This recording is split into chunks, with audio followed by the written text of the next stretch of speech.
Quiero empezar diciéndoles algo que aprendí tarde y que ojalá hubiera sabido antes. Hay una diferencia enorme entre escuchar una historia sobre una bruja y estar en la misma habitación que alguien que claramente es algo que uno no puede nombrar de otra manera. La primera experiencia es entretenimiento. La segunda es una reorganización permanente de la manera en que uno entiende lo que es posible. No lo digo para dramatizar. Lo digo porque es la descripción más precisa que encontré después de 3 años intentando describir lo que me pasó en un pueblo del norte de Perú que la mayoría de la gente no conoce y que yo nunca había visitado antes de ese viaje y que no volví a visitar después. Me llamo Andrés Villanueva. Tengo 42 años, soy periodista independiente especializado en temas culturales y hace 3 años estaba trabajando en un reportaje sobre tradiciones medicinales en la costa norte peruana.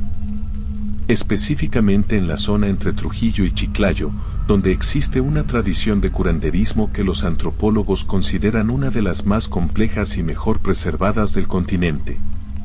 La zona tiene una historia médica prehispánica extraordinaria y una continuidad de esa tradición que llega hasta hoy en personas que practican lo que localmente se llama curanderismo, pero que en términos más amplios es un sistema de conocimiento que combina herbolaria, psicología comunitaria y prácticas rituales de una sofisticación que muchos investigadores consideran subestimada. Estaba en eso cuando alguien me habló de ella. No quiero dar el nombre del pueblo exacto porque la persona que voy a describir, o alguien muy parecido a ella, sigue ahí, según me informaron hace menos de 1 año. Y no tengo ningún interés en que mi historia genere turismo curioso hacia una comunidad pequeña que no lo pidió. Puedo decir que el pueblo está en el departamento de La Libertad, que tiene menos de 2000 habitantes, que queda a unas 2 horas de Trujillo por camino de tierra. Y que tiene una plaza central con una iglesia de fachada colonial y una sola calle comercial que los domingos se convierte en mercado. Me la describieron como curandera. Eso era el término que usaban en el pueblo. No bruja, no hechicera, no ninguno de los términos que uno asociaría con algo amenazante. Curandera. Una mujer mayor que vivía en las afueras del pueblo y que atendía a gente con problemas que el médico del centro de salud no podía resolver. Fui a verla como parte del reportaje. Con grabadora, con cuaderno, con la actitud profesional del periodista que documentó prácticas similares antes y que sabe que el secreto para ese tipo de entrevista es el respeto genuino por lo que el otro hace, independientemente de lo que uno piense sobre ello. Lo que encontré cuando llegué a su casa fue algo para lo que ninguna entrevista anterior me había preparado. La casa estaba en el extremo del pueblo donde las calles dejan de ser calles y se convierten en caminos de tierra. Era una construcción de adobe de un solo piso, con el patio al frente cercado con una pared baja de piedra y un árbol grande cuyas ramas llegaban por encima de la pared y que tenía algo colgando de varias de sus ramas que tardé un momento en identificar. Manojos de hierbas secas, algunas con flores, otros sin ellas, atados con hilo de distintos colores. La puerta de la casa estaba abierta. No completamente. Entreabierta unos 30 centímetros. Golpeé en el marco. Nadie respondió. Esperé. Golpeé de nuevo. La puerta se abrió sola. No con un movimiento brusco. Despacio, completamente, como si alguien del otro lado la hubiera empujado. No había nadie del otro lado. Entré. El interior de la casa tenía una temperatura diferente al exterior, más fresca en una manera que no era exactamente la frescura de un espacio en sombra sino algo más denso, más quieto. La sala principal era amplia para el tamaño de la construcción exterior, con el piso de tierra apisonada cubierto en parte por esteras de totora, y con las paredes ocupadas de piso a techo por repisas de madera que guardaban frascos, botellas, atados de hierbas, piedras de distintos tamaños y colores, y velas. Muchas velas. La mayoría negras, algunas blancas, algunas rojas, en distintos estados de uso. Al fondo de la sala, sentada en una silla de madera frente a una mesa larga, había una mujer. No había escuchado que entrara. Estaba simplemente ahí, en la silla, con las manos sobre la mesa y los ojos cerrados. Tenía una edad difícil de calcular, podría tener 60 años o podría tener 90. El pelo blanco recogido, ropa oscura, el tipo de presencia quieta que tienen las personas que no necesitan moverse para ocupar un espacio. Le dije buenos días. Le dije mi nombre. Le dije de dónde era y qué estaba haciendo en la zona. Sin abrir los ojos, me dijo que me sentara. Había un banquito de madera a un costado de la mesa. Me senté. Abrió los ojos. Los tenía de un color que no pude determinar con precisión porque la luz de la sala, aunque era de día y había 2 ventanas pequeñas, tenía una calidad que hacía los colores difíciles de leer. Un color claro, entre amarillo y verde, que no era el color de ojos que uno esperaría en una persona de esa región y de esa edad. Me miró durante un momento largo sin decir nada. Después dijo, sin que yo hubiera mencionado el propósito específico de mi visita más allá de decir que era periodista trabajando en un reportaje. Vino a escribir sobre lo que no se puede escribir. Le dije que venía a escribir sobre las tradiciones medicinales de la región, que había escuchado que ella era curandera y que quería entender su trabajo. Me miró de esa manera. Eso es lo que viene a escribir, dijo. No es lo mismo que lo que va a encontrar. No supe qué responder a eso. La siguiente hora y media fue una de las experiencias más difíciles de narrar de mi vida, no porque no recuerde lo que pasó, sino porque la narración lineal no captura bien algo que se experimentó de manera no lineal. Lo que voy a intentar es dar la secuencia de eventos con la mayor fidelidad posible. La mujer, cuyo nombre era algo que sonaba como Maximina, aunque no puedo afirmar que lo escuché correctamente, me habló durante un buen rato sobre su trabajo, sobre las plantas, sobre las personas que venían a verla y lo que buscaban. Una conversación completamente normal, del tipo que había tenido con otros curanderos en esa misma zona. Tomé notas. Hice preguntas. Todo razonable. Entonces me preguntó si quería ver algo. Le dije que sí. Fue a uno de los estantes y tomó un frasco de vidrio con algo adentro, un líquido oscuro que no pude identificar. Tomó una de las velas negras. Encendió la vela con un fósforo. Puso el frasco junto a la vela sobre la mesa frente a mí. Se sentó. Cerró los ojos de nuevo. El frasco empezó a cambiar. No fue un cambio brusco. Fue gradual, del tipo que uno atribuye a la luz o al ángulo de visión cuando ocurre lentamente. El líquido oscuro adentro del frasco fue cambiando de opacidad, volviéndose primero menos denso y después, en un momento que no puedo identificar con precisión, translúcido. Y adentro del líquido translúcido había algo que no era líquido. Era una imagen. Pequeña, imprecisa, pero reconocible. Era mi apartamento en Lima. El que había dejado 3 semanas antes para el viaje. Lo miré durante varios segundos sin mover nada, sin decir nada, con ese estado de suspensión que produce cuando algo que el cerebro procesa como imposible está ocurriendo frente a los ojos. La imagen era pequeña pero inconfundible, el sillón gris que estaba junto a la ventana, el estante de libros, la lámpara de pie que había comprado el año anterior. Mi apartamento. Cerré los ojos. Los abrí. El frasco seguía mostrando lo mismo. La mujer abrió los ojos y me miró. ¿Lo reconoce?, dijo. Le dije que sí. Está vacío, dijo. Nadie entró mientras estuvo afuera. Le dije que lo sabía, que vivía solo. Hasta ahora, dijo. No entendí esa frase en el momento.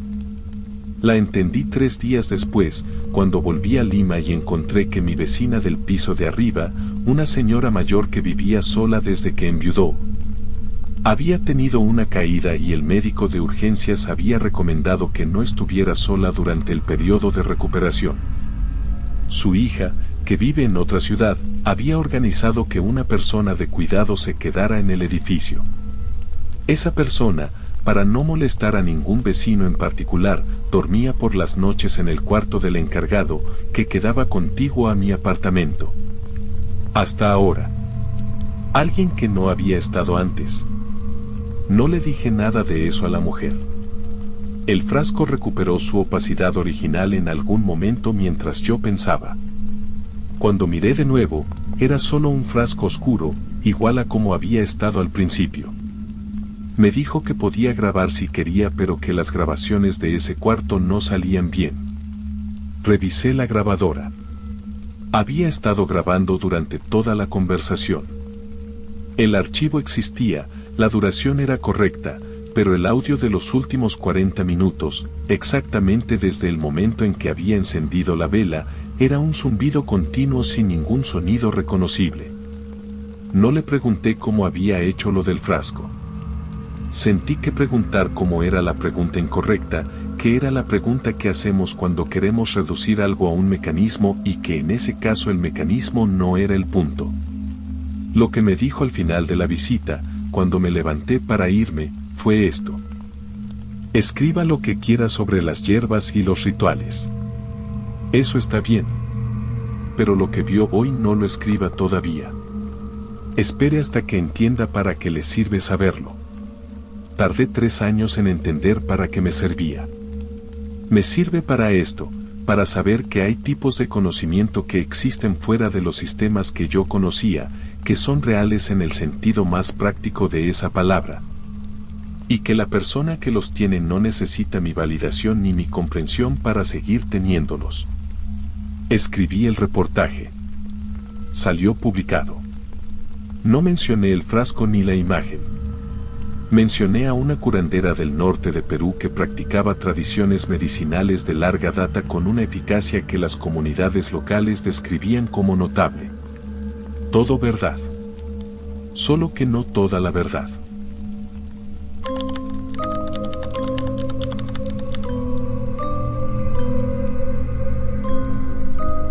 Soy veterinario rural.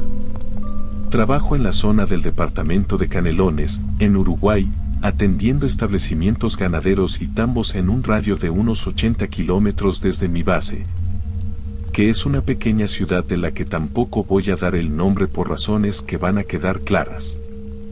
Llevo 12 años en ese trabajo, que heredé parcialmente de mi padre que fue veterinario en la misma zona durante 30 años antes de jubilarse, lo que significa que conozco muchos de los establecimientos desde la infancia.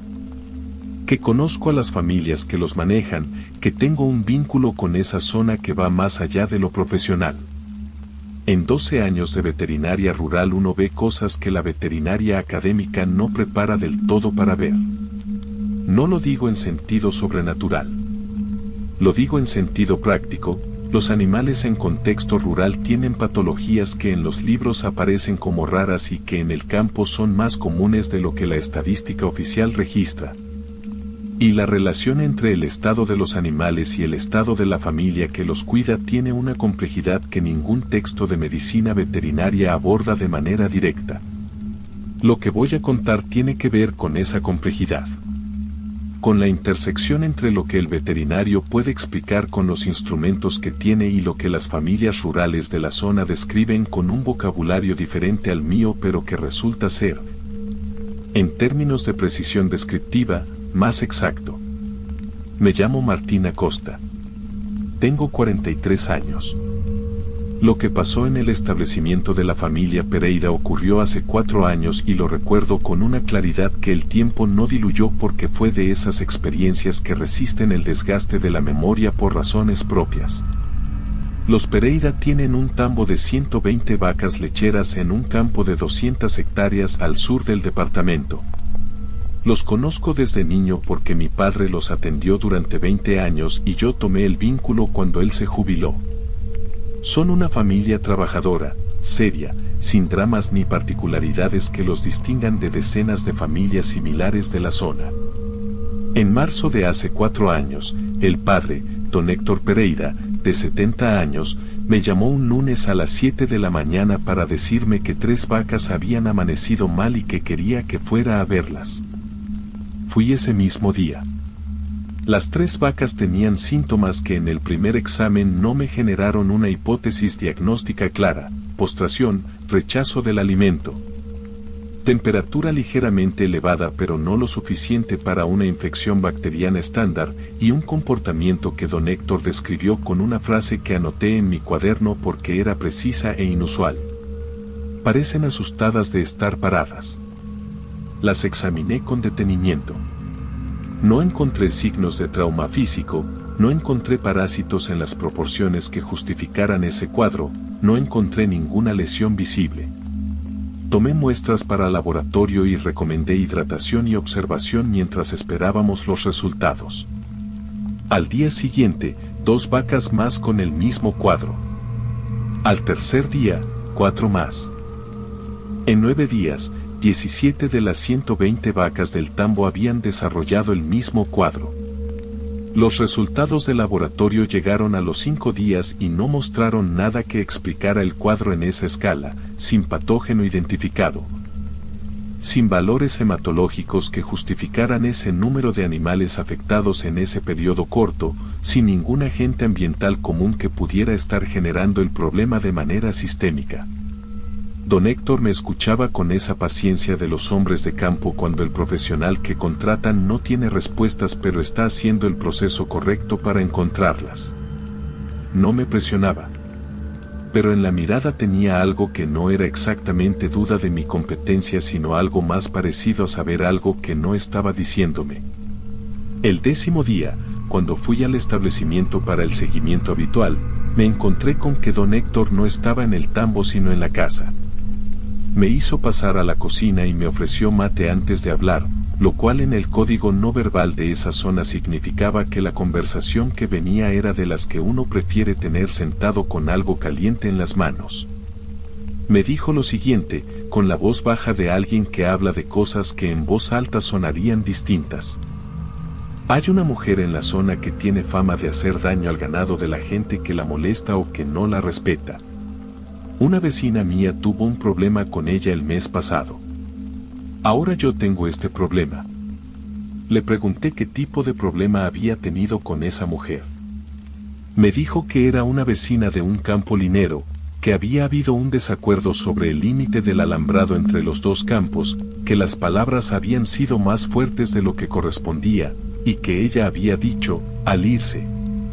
Una frase que don Héctor repitió en voz más baja todavía, que iba a saber lo que costaba tratarla así. Le pregunté si había presentado alguna queja a las autoridades. Me miró con esa expresión que tienen los hombres rurales de cierta generación cuando un profesional de ciudad dice algo que demuestra que no entiende bien cómo funcionan ciertas cosas. No es ese tipo de problema, dijo. Le pregunté qué tipo de problema era. El tipo que se resuelve de otra manera, dijo. Esa tarde, sin que yo lo supiera en el momento, don Héctor fue a ver a alguien de la zona a quien describió, cuando me lo contó días después, simplemente como una persona que sabía qué hacer en estas situaciones. No me dio más detalles sobre quién era esa persona ni qué había hecho. Solo me dijo que había ido y que la persona le había dado algo que tenía que enterrar en los 4 ángulos del campo. Me lo contó 4 días después, cuando llamó para decirme que las vacas estaban mejorando. Fui a verlas. Estaban mejorando. No de manera dramática, no de la noche a la mañana, sino con esa progresión gradual que tiene la recuperación cuando algo que estaba mal deja de estar mal. En 10 días, las 17 vacas afectadas habían vuelto a la normalidad sin que yo hubiera encontrado ninguna explicación médica para el cuadro ni para la recuperación. Los resultados del laboratorio que llegaron 2 semanas después seguían sin mostrar nada. Nunca vi a la mujer con quien don Héctor había tenido el problema. No la conozco. No sé si lo que le pasó a su ganado tuvo alguna relación con ese conflicto o si fue una coincidencia de proporciones poco probables pero posibles. Lo que sí sé es que en 12 años de veterinaria rural, el cuadro que vi en esas 17 vacas no se repitió nunca. No encontré ninguna literatura veterinaria que describiera algo equivalente. Y la recuperación, sin tratamiento específico identificado, sin ninguna intervención que yo pudiera documentar como causal, siguió un curso que tampoco tiene precedente en mi experiencia. Don Héctor nunca volvió a mencionar el tema después de la recuperación. Los Pereira siguen siendo mis clientes. Las vacas siguen produciendo bien. Y yo sigo llevando a cada visita a ese establecimiento la misma carpeta de historial que llevaba antes. Con una página en blanco donde debería ir el diagnóstico de aquellos 9 días de marzo.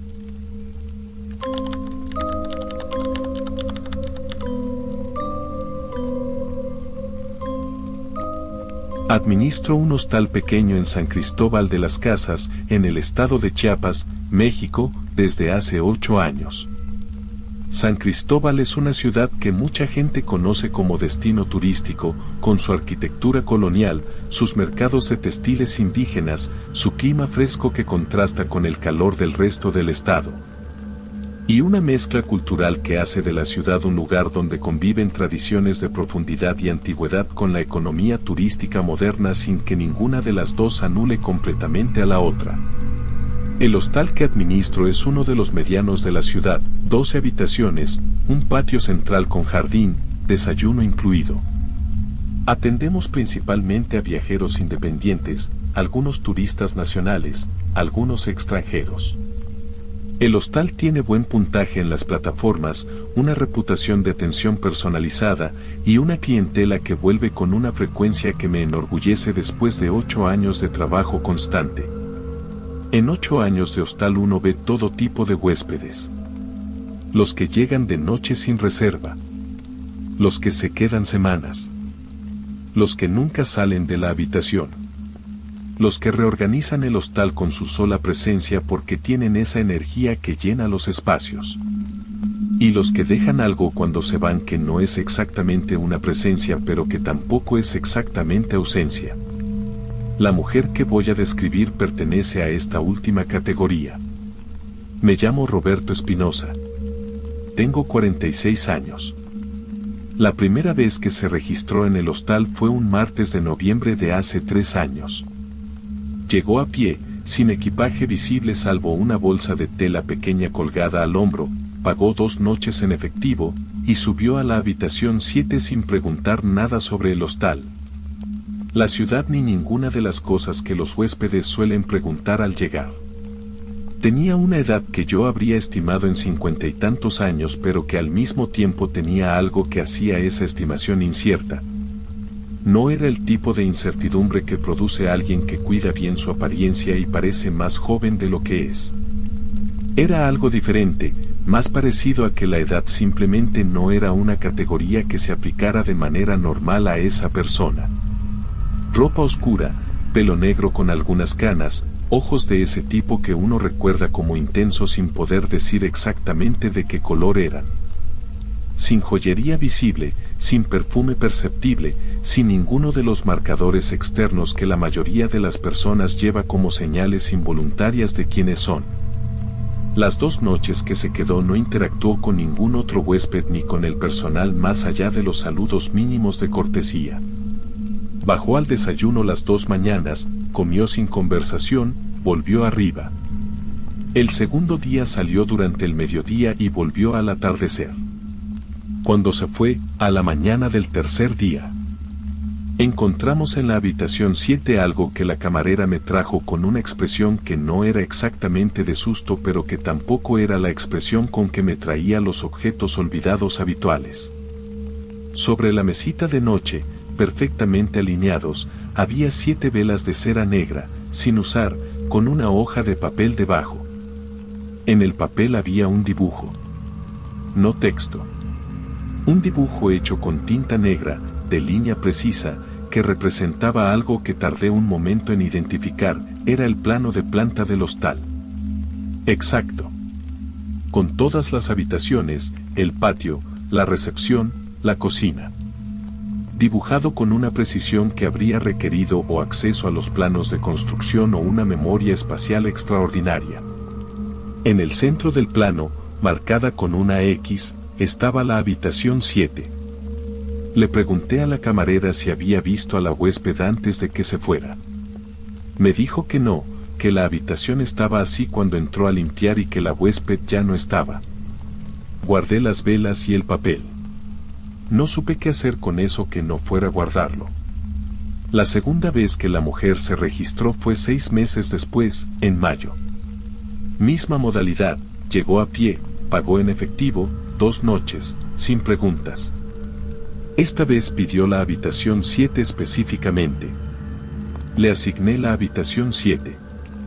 Durante esas 2 noches, algo que no había pasado antes en el hostal empezó a pasar. Los huéspedes de las habitaciones contiguas a las 7, las 6 y la 8, se acercaron a recepción en distintos momentos a reportar sonidos. No sonidos fuertes, no música ni televisión. Sonidos de movimiento dentro de la habitación, de objetos que se movían. De algo que circulaba en ese cuarto de una manera que los huéspedes de las habitaciones contiguas describieron con distintas palabras pero con el mismo significado. No era el movimiento de una persona en una habitación. Era algo más. Fui a la habitación 7 esa segunda noche, a las 11, y golpeé la puerta para preguntar si todo estaba bien. La mujer abrió. El cuarto detrás de ella estaba oscuro salvo por la luz de las velas. No las velas del hostal, que eran decorativas y pequeñas. Las 7 velas negras que había dejado en su primera visita y que yo había guardado, ¿eran las mismas o eran iguales a las mismas? Me dijo que todo estaba bien. Le dije que los huéspedes de las habitaciones contiguas habían reportado sonidos. Me miró. No son sonidos, dijo. Son preguntas. No le pedí que elaborara eso. No supe cómo. Le dije que bien, que si necesitaba algo que avisara, y me fui. La segunda mañana de esa segunda visita, volvió a irse sin que la camarera la viera.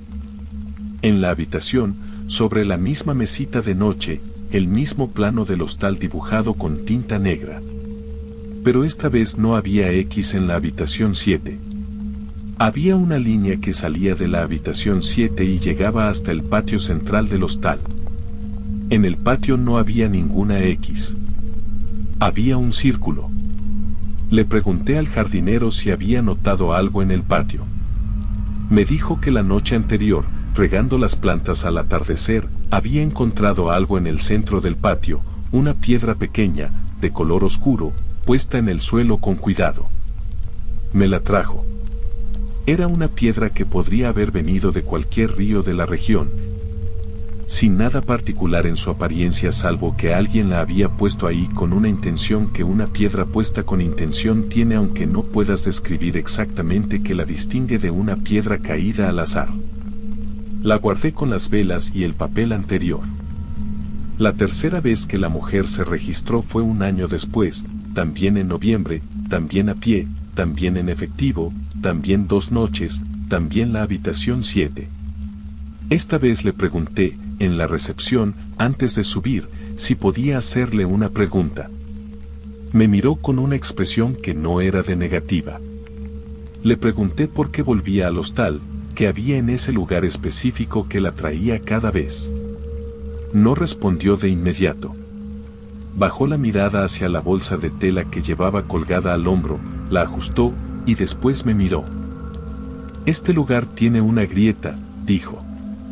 Le pregunté qué significaba eso. Que hay algo que entra y sale por acá que en otros lugares no puede entrar ni salir. Pausa. Yo trabajo con eso. Le pregunté si eso era peligroso para el hostal o para las personas que estaban en él. No, dijo. Es útil. Otra pausa. Para los que saben usarlo. Subió a la habitación 7. La tercera visita transcurrió sin quejas de los huéspedes de las habitaciones contiguas. Sin sonidos, sin lo que fuera que los huéspedes habían percibido la segunda vez. silencio completo esas 2 noches. La mañana de la partida, la camarera subió temprano y tocó la puerta. Esta vez la mujer estaba todavía en la habitación, preparando la bolsa. La camarera me dijo que antes de irse, la mujer le había dado algo para mí. Era un sobre. Adentro había una hoja con el plano del hostal por tercera vez, pero diferente a los 2 anteriores. Sin X, sin círculo, sin ninguna marca. Solo el plano, dibujado con la misma precisión de las veces anteriores. Y en el margen inferior, escrito con la misma tinta negra, la grieta está sellada. No va a necesitar esto de nuevo. No la vi irse. No volví a verla. No volvió a registrarse. El hostal sigue funcionando igual que antes de sus 3 visitas. No sé qué era la grieta, ni que entró o salió por ella, ni qué significa que ahora esté sellada. Lo que sí sé es que desde la tercera visita de esa mujer, algo en el hostal cambió de una manera que no puedo describir en términos operativos, pero que el personal nota y que los huéspedes habituales que conocen el lugar desde hace tiempo a veces mencionan sin tener palabras precisas. Para ello, dicen que el hostal se siente más quieto. No en el sentido de menos animado. En el sentido de más en paz consigo mismo. Como un lugar que resolvió algo que tenía pendiente. Sin saber exactamente qué era.